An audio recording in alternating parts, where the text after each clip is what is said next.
এর মধ্যে যদি কোনো রকম টাকা পয়সার প্রয়োজন হয় আপনি আমায় জানাবেন, উইদাউট এনি হেজিটেশন, প্লিজ। আপাতত এই মেয়েটির জন্যে কিছু প্রয়োজন হচ্ছে না, তবে আমার একটা পার্সোনাল প্রয়োজন আছে। তুমি যদি কোনোভাবে হেল্প করতে পারো। কিভাবে হেল্প করবো বলুন? আমার কয়েকজন ফরেন গেস্ট আসছেন, তাদের জন্য আমি একটা কলকাতার আশেপাশে একটা গেস্ট হাউস খুঁজছি। তোমার সন্ধানে যদি সেরকম কোনো গেস্ট হাউস থাকে। হ্যাঁ, আমার তো নিজেরই গেস্ট হাউস আছে। আপনি কবে দেখতে চান বলুন, আমি আপনাকে নিজে নিয়ে গিয়ে দেখিয়ে দেবো। মানব, একটা কাজ করতে পারলে খুব ভালো হয়।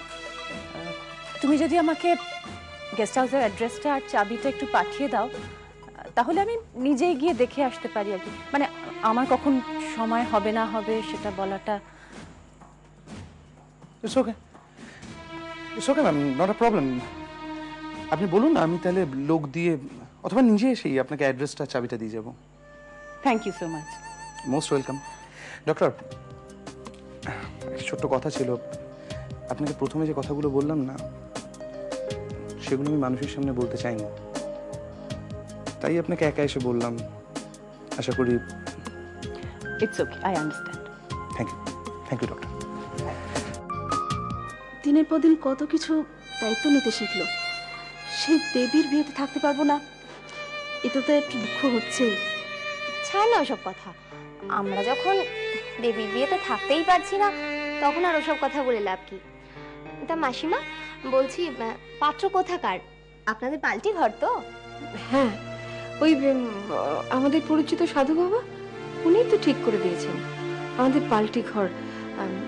ছেলে ভালো কাজ করে আর অবস্থাও আমাদের থেকে অনেক ভালো। ও, তো পাত্রর নাম কি? বিয়ে মানে নাম ওই তো ভদ্রলোকের নাম কি জানো? কি এই দেবী, বল না। তমাল, ওর নাম তমাল।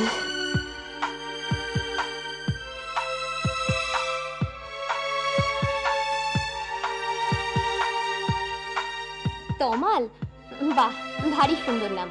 তা পাত্র কি করে?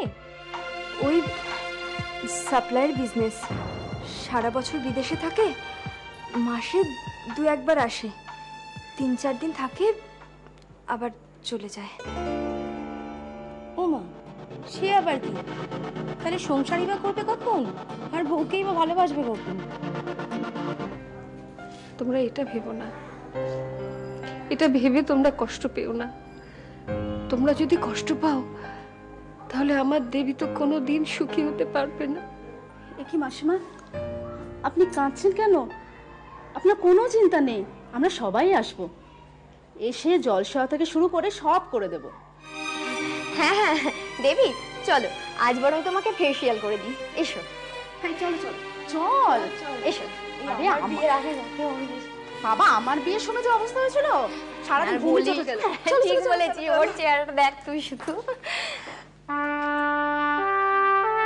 ও, সেটা আমার দূরদৃষ্টির অভাব, তাই বুঝি? তাহলে তাহলে তাহলে কি বলে তোমার দূরদৃষ্টি? থাক, অনেক রাত হচ্ছে, পরে বল। মানে দিস ইজ নট ফেয়ার। আমি কিন্তু তোমাকে আমার সিক্রেটটা বলেছি, সুতরাং তুমি বলবে তোমার দূরদৃষ্টি কি। বলো। তোমায় বলে কি লাভ? তুমি তো আমাকে বিশ্বাসই করো না, সবসময় ভাবো আমি বোধহয় ওই মেয়েটার প্রতি আসক্ত। কোনো লাভ নেই। মানে মানেটা কি? মানেটা কি? ও, এই বুঝতে পেরেছি। কি বুঝেছো? বুঝেছি যে তুমি ভাবছো ডক্টর ঝাঁসি রিলেটিভ মিথ্যা কথা।